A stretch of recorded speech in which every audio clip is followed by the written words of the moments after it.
សេដ្ឋកិច្ចគឺជារបស់ដ៏មានតម្លៃសម្រាប់ការរស់នៅប្រចាំថ្ងៃព្រោះគ្មានមនុស្សណាម្នាក់អាចរស់នៅបានស្រួលដោយពុំមានសេដ្ឋកិច្ចនោះឡើយ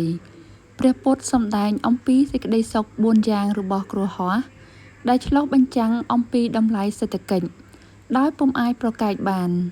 ហើយសេចក្តីសុខទាំង4យ៉ាងនោះគឺទី1សេចក្តីសុខកើតមកពីការមានទ្រព្យសម្បត្តិទី2សេចក្តីសុខកើតមកពីការចេះចាយវាយឬប្រើប្រាស់ទ្រព្យសម្បត្តិឲ្យបានត្រឹមត្រូវទី3សេចក្តីសុខកើតមកពីការមិនជំពាក់បំណុលគេនិងទី4សេចក្តីសុខកើតមកពីការងារប្រឆាចទោសយោងតាមទ្រឹស្ដីព្រះពុទ្ធដើម្បីថែរក្សាទ្រព្យឲ្យបានគង់វង្សមនុស្សម្នាក់ៗត្រូវតែប្រតិបត្តិធម៌4យ៉ាង1ចេះស្វែងរករបស់ដែលបាត់2ចេះជួសជុលរបស់ដែលខូច3បរិភោគល្មមប្រមាណ4មិនតែងតាំងបុរសឬស្ត្រីជាអ្នកត្រួសសិលជាធំក្នុងផ្ទះដើម្បីឲ្យទ្រព្យមានប្រយោជន៍ប្រាក់ចំណូលនោះគួរត្រូវបែងចែកជា4ផ្នែកសម្រាប់ចាយវាយ2ផ្នែកនៃប្រាក់ចំណូលត្រូវប្រើប្រាស់សម្រាប់ការចាយវាយប្រចាំថ្ងៃ1ចំណែកទៀតសម្រាប់យកទៅតបស្នងគុណមាតាបិតាដែលបានចិញ្ចឹមបីបាច់ថែរក្សាខ្លួននៅក្នុងបារាភគវសូត្របានបង្ហាញថាអ្នកណាមានទ្រព្យសម្បត្តិស្ដុកស្ដំប៉ុន្តែមិនចិញ្ចឹមមាតាបិតាដែលមានវ័យចាស់ជរាជននោះនឹងដល់នៅសេចក្តីវិនាសអន្តរាយជាមិនខានចំណែកអ្នកណាចិញ្ចឹមមាតាបិតានឹងនាំឲ្យមានសេចក្តីសុខចម្រើនមួយផ្នែកទៀតនៃចំណូលនៅសម័យបុរាណត្រូវបានយកទៅកប់ទុកក្នុងដីសម្រាប់ការពារហានិភ័យផ្សេងៗដែលអាចនឹងកើតដល់ផ្ទាល់ខ្លួនក្នុងន័យបច្ចុប្បន្នទ្រព្យមួយផ្នែកនេះគួរតែយកទៅទុកដាក់ក្នុងធនាគារឬក៏យកទៅទិញសេវាធានារ៉ាប់រងជាដើមសេដ្ឋកិច្ចព្រះពុទ្ធសាសនាមានលក្ខណៈសមធម៌និងសីលធម៌និយមជាងទ្រឹស្ដីសេដ្ឋកិច្ចនៅក្នុងអាណាចក្រព្រោះទ្រឹស្ដីសេដ្ឋកិច្ចពុទ្ធសាសនាមិនបានព្រាមប្រដៅអ្នកជំនួញឲ្យគិតពីប្រយោជន៍ផ្ទាល់ខ្លួននោះឡើយព្រោះការរកទ្រព្យសម្បត្តិនិងការប្រើប្រាស់ទ្រព្យសម្បត្តិប្រកបដោយគុណធម៌មុខរបរក្នុងព្រះពុទ្ធសាសនាសម្រាប់គ្រហស្ថពិតជាមានសារៈសំខាន់ណាស់ដើម្បីចិញ្ចឹមជីវិតដោយសេចក្តីថ្លៃថ្នូរស្របទៅតាមពុទ្ធសុភាសិតថា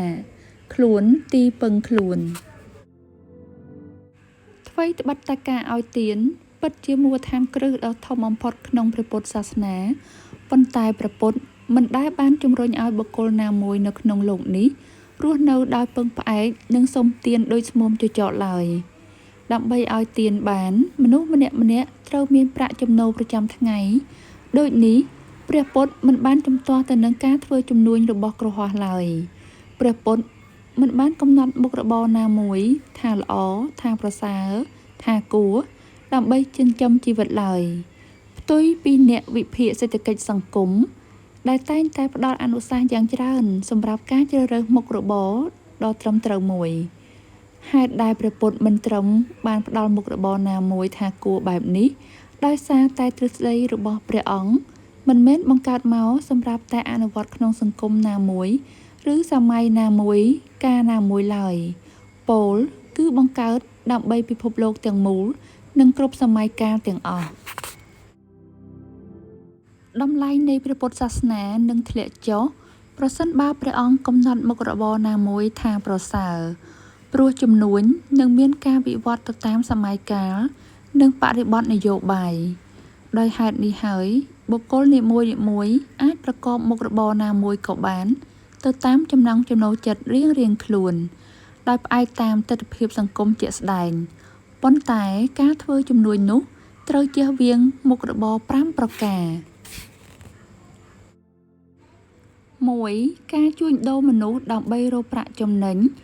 ឬដើម្បីគោលបំណងណាមួយ2ការជួញដូរគ្រឿងញៀនសត្វអាវុធទាំងឡាយដែលមានគោលដៅដើម្បីប្រហារជីវិតមនុស្សនិងសត្វឲ្យវិនាសអន្តរាយដូចជាការជួញដូរកាំភ្លើងគ្រាប់បែកយន្តហោះ ចម្បាំងស្នាព្រួញជាដើម 3. ការជួញដូរសត្វទាំងឡាយដែលកំពុងមានជីវិតដើម្បីចំណេញប្រាក់ឬដើម្បីផលប្រយោជន៍ណាមួយ 4. ការជួញដូរទឹកស្រវឹងមានសូរ៉ាមេរយៈជាដើមដែលជាហេតុនាំឲ្យបាត់បង់ស្មារតីរបស់មនុស្សមានការកាប់សម្លាប់គ្នាជាដើម 5. ការជួញដូរថ្នាំពិសដើម្បីសម្លាប់មនុស្សនិងសត្វទោះបីជាថ្នាំសម្រាប់ធ្វើកសិកម្មក៏ដោយឲ្យតែដើម្បីសម្លាប់សត្វមានជីវិតគឺសុទ្ធតែស្ថិតក្នុងចំនួនខុសទាំងអស់ទ្រឹស្ដីព្រះពុទ្ធមិត្តអាក្រក់មាន4ប្រភេទ 1. មិត្តអាត្មានិយមមិត្តអាត្មានិយមមានន័យថាការយកខ្លួនឯងជាធំយកខ្លួនឯងជាចម្បងគិតដល់ខ្លួនឯងមុនគេទោះបីជាទង្វើនោះធ្វើទៅហើយប៉ះពាល់ដល់អ្នកដទៃខុសសីលធម៌ខុសច្បាប់យ៉ាងណាក៏ដោយបុគ្គលនោះនៅតែធ្វើតទៅទៀតដើម្បីឲ្យបានសម្រេចប្រយោជន៍ខ្លួនឈ្មោះថាអាត្មានិយមយ៉ាងណាមិញមិត្តអាត្មានិយមក៏ដូចគ្នាដែរឲ្យតែខ្លួនគេបានប្រយោជន៍បានសេចក្តីសុខទោះបីមិត្តណានឹងជួបទុក្ខលំបាកយ៉ាងណាឈឺចាប់យ៉ាងណាដោយសារទង្វើខ្លួនប៉ុណ្ណា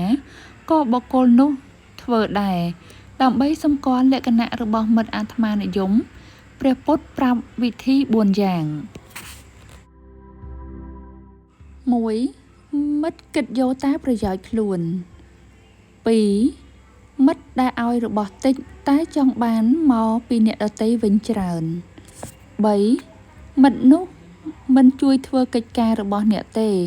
លុះត្រាតែតល់ច្រកទើបមកជួយធ្វើកិច្ចការរបស់អ្នកដើម្បីឲ្យអ្នកជួយតបវិញ 4. មិត្តនោះសេពគប់អ្នកមិនចេញពីចិត្តស្មោះមិនចេញមកពីមនោសញ្ចេតនាមិនចេញមកពីចរិតស្រដៀងនឹងអ្នកប៉ុន្តែមិត្តនោះសេពគប់អ្នកព្រោះហេតុថាសម្លឹងឃើញទ្រព្យរបស់អ្នកសម្លឹងឃើញភាពល្បីល្បាញរបស់អ្នកនិងចង់បានផលប្រយោជន៍ពីអ្នកចំណែកឯប្រភេទចាប់មិត្តគឺជាមិត្តចូលចិត្តផឹកតែសូរ៉ានិងមេរយៈជាមិត្តចូលចិត្តដើរលេងពេលយប់កណ្ដាលយប់ដាច់យប់ជាមិត្តចូលចិត្តមើលល្ខោនភាពយន្តមហោស្រពជាមិត្តចូលចិត្តលេងល្បែងភ្នាល់ស៊ីសងផ្សេងចំពោះមិត្តល្អតែសម្ដី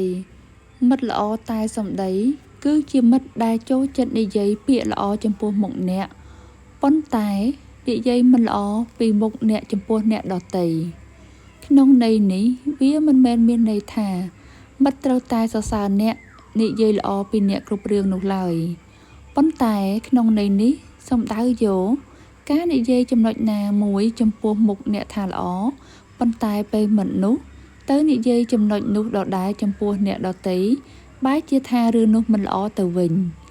មិត្តល្អតែសម្ដីមានលក្ខណៈសម្គាល់4យ៉ាង 1. មិត្តនោះចូលចិត្តនិយាយជួយអ្នកនៅពេលដែលអ្នកបានសម្រេចកិច្ចការនោះរួចហើយបុគ្គលខ្លះពេលអ្នកកំពុងត្រូវការជំនួយមិនដែលរកឃើញនោះទេលុះអ្នកធ្វើកិច្ចការនោះចប់ទើបគេមកដល់ហើយគេចូលចិត្តពោលថាបើខ្ញុំមកទាន់ខ្ញុំនឹងជួយអ្នកហើយចាំលើកក្រោយខ្ញុំនឹងជួយអ្នកចាំលើកក្រោយខ្ញុំនឹងឲ្យប្រាក់អ្នកខ្ចី 2. មិត្តនោះចូលចិត្តនិយាយអំពីរឿងអនាគតចូលចិត្តនិយាយថា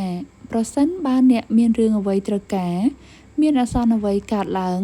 ខ្ញុំនឹងជួយអ្នកខ្ញុំនឹងលះបង់ពេលវេលារបស់ខ្ញុំទៅជួយអ្នកខ្ញុំនឹងលះបង់ទ្រព្យសម្បត្តិរបស់ខ្ញុំដើម្បីជួយអ្នក 3. មិត្តនោះចូលចិត្តជួយអ្នកដោយរបស់សំណល់ដោយរបស់មិនមានតម្លៃរបស់ណាដែលគេឈប់ប្រើប្រាស់របស់ណាដែលលែងមានតម្លៃសម្រាប់គេទើបគេឲ្យអ្នក 4. មិត្តនោះនឹងមិនឲ្យអ្នកខ្ចីរបស់មានតម្លៃពេលណាអ្នកត្រូវការរបស់នោះមិត្តនោះនឹងមិនឲ្យអ្នកដោយយល់លេសថារបស់នោះបាត់របស់នោះលក់បាត់ហើយរបស់នោះគេខ្ចីបាត់ហើយ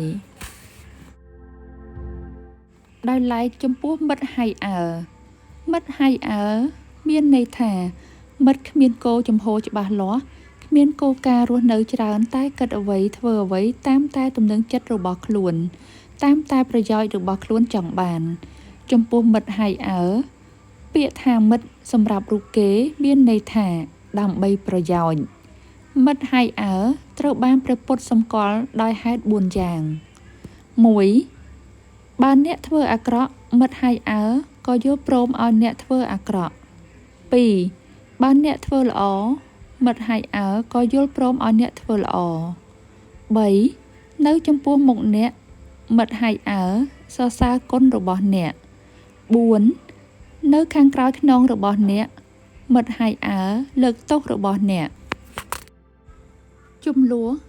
តែងនាំមកនូវសេចក្តីអន្តរាយក្នុងទ្រឹស្តីព្រះពុទ្ធជំលោះត្រូវបានចាត់ទុកជារឿងគួរជៀសវាងឲ្យបានកាន់តែច្រើនកាន់តែល្អព្រោះសេចក្តីសុខក្នុងជំលោះមិនមែនជាសេចក្តីសុខពិតប្រាកដនោះទេអ្នកឈ្នះរមែងមានពៀចំណែកអ្នកចាញ់រមែងដេកជាទុក្ខប្រសិនបើមនុស្សមានជំលោះពួកគេនឹងស្វែងរកទីពឹងរៀងៗខ្លួនតាមរយៈអ្នកដឹកនាំចៅក្រមសេដ្ឋីអ្នករាជការប៉ូលីសទាហានជាដើមមនុស្សដែលស្វែងរកទីពឹងនោះនឹងបាត់បង់ទ្រព្យសម្បត្តិហើយខាតពេលវេលាយោងតាមទ្រឹស្តីព្រះពុទ្ធក្នុងទីណាមានវិវាទកើតឡើងក្នុងពួកមនុស្សទាំងឡាយនោះរមែងស្ទះស្ទាទៅពឹងចៅក្រមអ្នកកាត់ក្តីបន្ទាប់មកចៅក្រមនឹងក្លាយជាអ្នកដឹកនាំមនុស្សទាំងនោះរមែងសាបសូន្យចាកទ្រព្យសម្បត្តិរបស់ខ្លួនក្នុងទីនោះឃ្លាំងព្រះរាជារមែងចម្រើនក៏យ៉ាងនោះដែរជាក់ស្ដែងក្នុងព្រះត្រៃបិដកភាគទី59និងទំព័រ78បញ្ជាក់យ៉ាងច្បាស់អំពីការកាត់ក្តីរបស់ចៅក្រមយ៉ាងដូចនេះថាមនាលភេអ្នកត្រាច់ទៅតាមឆ្នេរអ្នកត្រូវបានកន្ទុយភេដែលត្រាច់ទៅក្នុងទឹកជ្រៅត្រូវបានក្បាលដុំជាកណ្ដាលក្រៅអំពីចំណែកទាំងពីរនោះត្រូវបានយើងអ្នកស្ថិតនៅក្នុងតំណែងជំរះក្តី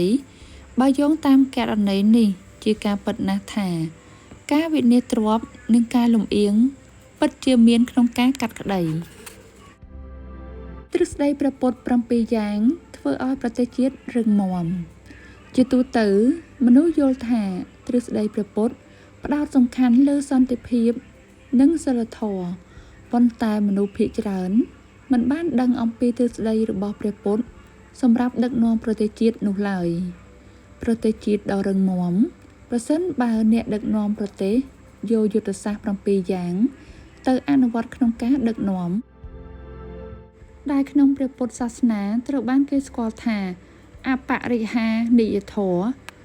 យុទ្ធសាស្ត្រទាំង7យ៉ាងនោះរួមមាន 1. អ្នកដឹកនាំនិងមន្ត្រីក្រមអាវ៉ានត្រូវមានការប្រជុំគ្នាជារឿយៗអំពីកិច្ចការប្រទេសជាតិ 2. អ្នកដឹកនាំត្រូវចេះបែងចែកការប្រជុំកិច្ចការសំខាន់ៗជាសម្ងាត់និងចេះលុបការប្រជុំក្នុងករណីចាំបាច់ 3. អ្នកដឹកនាំមិនត្រូវអនុម័តច្បាប់ណាផ្ទុយទៅនឹងច្បាប់រដ្ឋធម្មនុញ្ញនិងគោរពតាមទំនៀមទម្លាប់ដឹកនាំជំនាន់មុន 4. អ្នកដឹកនាំប្រទេសគប្បីគោរពអ្នកដឹកនាំជំនាន់មុនដើម្បីទទួលបានបទពិសោធន៍ដឹកនាំនិងការគោរពអ្នកដឹកនាំវ័យចាស់ជាងខ្លួន 5. អ្នកដឹកនាំមិនគប្បីទៅប៉ះពាល់ភរិយាអ្នកដទៃមនុស្សស្រីដែលមានអ្នកថែរក្សានិងមិនរៀបការជាមួយមនុស្សស្រីដែលមិនស្រឡាញ់ខ្លួន 6. អ្នកដឹកនាំគប្បីគោរពទីសក្ការៈវីរបុរសជំនាន់មុននិងមិនគប្បីប៉ះពាល់ដល់កន្លែងទីសក្ការៈផ្សេងៗនៅក្នុងប្រទេសរបស់ខ្លួនឡើយ 7. អ្នកដឹកនាំគប្បីត្រេកអរនិងចេះដឹងនៅក្បែរខ្លួនថែរក្សាអ្នកចេះដឹងឲ្យនៅក្នុងប្រទេសរបស់ខ្លួននិងចេះទាក់ទាញអ្នកចេះដឹងឲ្យមករស់នៅក្នុងប្រទេសរបស់ខ្លួន